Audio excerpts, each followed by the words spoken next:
Bismillahirrahmanirrahim. Assalamualaikum warahmatullahi wabarakatuh. Perkenalkan, nama saya Wawan, NIM 202150102035. Pada kesempatan kali ini saya akan memaparkan materi tentang pengertian pembiayaan, unsur-unsur pembiayaan, jenis-jenis pembiayaan, dan tujuan pembiayaan. Oke, langsung saja. Pengertian pembiayaan.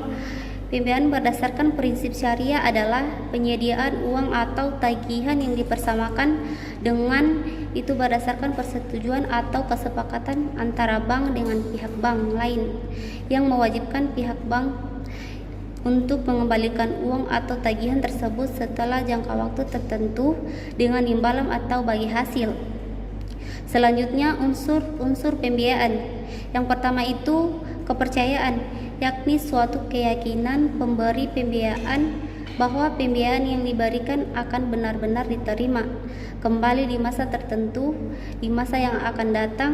Kepercayaan ini diberikan oleh bank di mana sebelumnya sudah dilakukan penelitian baik secara internal maupun eksternal.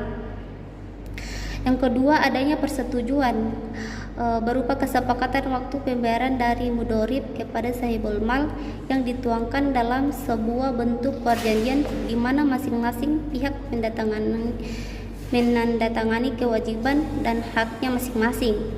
Yang ketiga, adanya unsur waktu.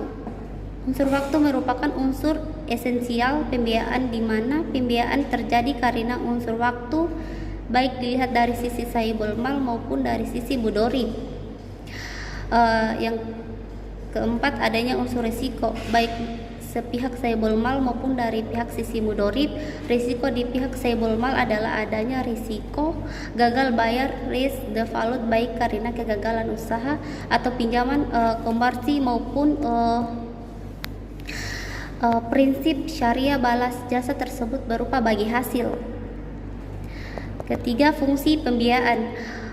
Keberadaan prinsip bank syariah yang menjalankan pembiayaan berdasarkan prinsip syariah bukan hanya untuk mencari keuntungan dan meramaikan bisnis perbankan di Indonesia, tetapi juga untuk menciptakan lingkungan bisnis yang aman. Di antaranya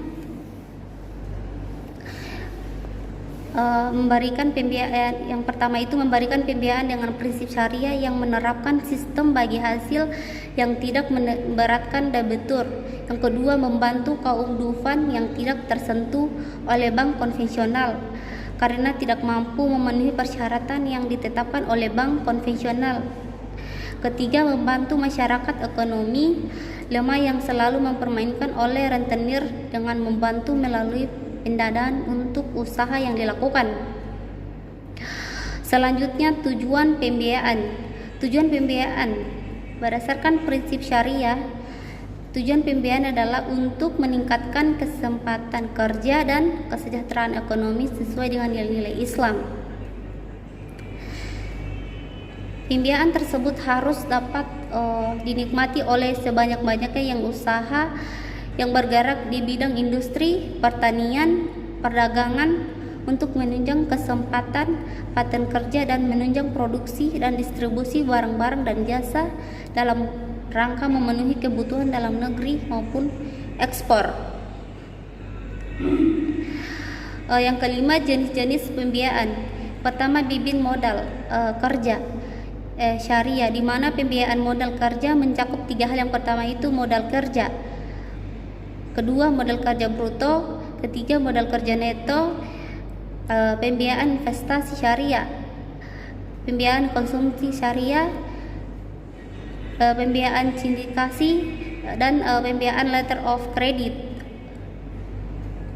Yang terakhir, kualitas pembiayaan. Kualitas pembiayaan merupakan penilaian atau alat suatu bank untuk penilaian ketagihannya ataupun kemampuan membayar pembiayaan oleh nasabah, di mana kriteria dalam menilai kualitas pembiayaan yaitu berdasarkan prospek usaha kinerja nasabah dan kemampuan membayar atau Bank Indonesia. Kualitas pembayaran ditetapkan menjadi 5 golongan, yaitu lancar atau kuren dalam perhatian khusus, under special method kurang lancar, substansi dilakukan dan macet atau loss.